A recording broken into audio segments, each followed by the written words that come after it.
Cristiano Ronaldo এখন এমন এক মাইল ফলকের দিকে ছুটছেন যা প্রতিযোগিতামূলক ম্যাচে আজ পর্যন্ত কোনো ফুটবলারই আনুষ্ঠানিকভাবে ছুঁতে পারেননি। ফুটবলের রাজা পেলে 1363 ম্যাচে 1279 গোল করেছেন বলে একটা হিসাব প্রচলিত আছে। তবে প্রতিযোগিতামূলক ম্যাচে তার গোলের সংখ্যা হাজারের নিচে। প্রীতি ম্যাচে গোল যোগ করে আরেক ব্রাজিলিয়ান কিংবদন্তি রোমারিও 1000 গোলের দাবি করলেও প্রতিযোগিতামূলক ফুটবলে এই কীর্তি এখনোই অধরা। তবে দিন দিন এই কীর্তির খুব কাছাকাছি চলে যাচ্ছেন রোনালদো। এটি ফুটবলের ব্যক্তিগত সাফল্যের এক অনন্য উচ্চতা, যা পরিসংখ্যানের দিক থেকে রোনালদোর শ্রেষ্ঠত্বের স্মারকও বটে। এখন পর্যন্ত 1300 ম্যাচে রোনালদো সব মিলিয়ে গোল করেছেন 958টি। ম্যাচ প্রতি গোল করেন 0.74, অবিশ্বাস্য এক রেকর্ড বটে। 2 দশকের বেশি সময় ক্যারিয়ারে পর্তুগালের এই মহাতারকা ভেঙেছেন অসংখ্য রেকর্ড, জিতেছেন বিশ্বকাপ ছাড়া গুরুত্বপূর্ণ প্রায় সব শিরোপা। তবে আনুষ্ঠানিকভাবে 1000 গোলের মাইল ফলক ছুঁতে পারলে রোনালদোর অবস্থা হবে অন্য সব ক্রিকেটারদের ঊর্ধ্বে, যা একেবারে আলাদা এক আসন।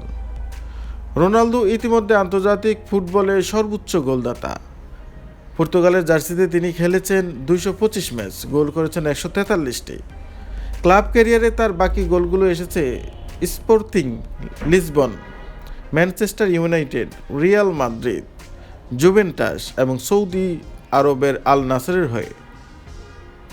2002 সালে পেশাদার ফুটবলের পথে যাত্রা শুরু করেন রোনালদো।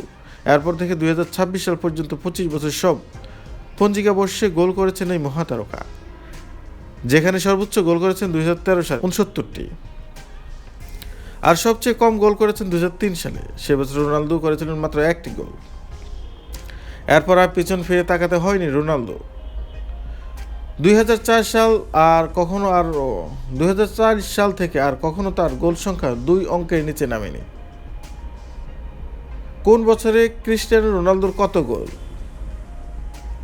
2026 সালে করেছেন 1টি গোল, 2025 সালে 41, 2024 সালে 43টি গোল করেছেন, 2023 সালে 54 গোল, 2022 সালে 16টি, 2021 সালে 47টি, 2020 সালে 44টি, 2019 সালে 39টি, 2018 সালে 49টি, 2017 সালে 53, 2016 সালে 55, 2015 সালে 57, 2014 সালে 61, 2013 সালে 69, 2012 সালে 63, 2011 সালে 60, 2010 সালে 48, 2009 সালে 30, 2008 সালে 35, 2007 সালে 34, 2006 সালে 25, 2005 সালে 15, 2004 সালে 13, 2003 সালে 1, 2002 সালে 5টি গোল করেছে। তো প্রিয় বন্ধুরা, খেলাধুলা বিষয়ক সকল তথ্য পেতে চ্যানেলটি অবশ্যই সাবস্ক্রাইব করে রাখুন এবং বেল আইকনটি অন করে দিন। এছাড়া এফএস স্পোর্টস নামের যে ফেসবুক পেজটি রয়েছে সেখানে গিয়ে ফলো দিয়ে রাখতে পারেন এবং ভিডিওটি অবশ্যই একটি লাইক করে দিবেন এবং বেশি বেশি শেয়ার করবেন। আজকে এই পর্যন্ত, সবাই ভালো থাকবেন, সুস্থ থাকবেন।